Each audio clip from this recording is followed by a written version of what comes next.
na yung nasa harapan si ate, durog na yung David niya nandun sa harapan. O, dahan-dahan lang. Okay. Sobrang akong excited na mag-perform sa inyong lahat tonight.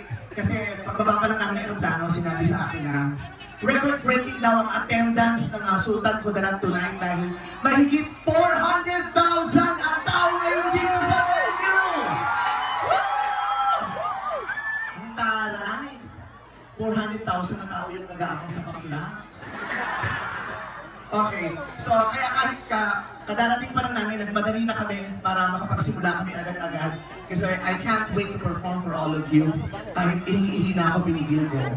O bigla kasi tumugtog yung kanta eh, naiihi pa ako, hindi na ako umihi. Kasi pag iihi pa ako, matatagalan. Alam mo naman, bakla yung umiihi, ang daming tinatanggal na mga buhol. Mahirap. Hindi parang basta ng ko. Oo, kasi ulo.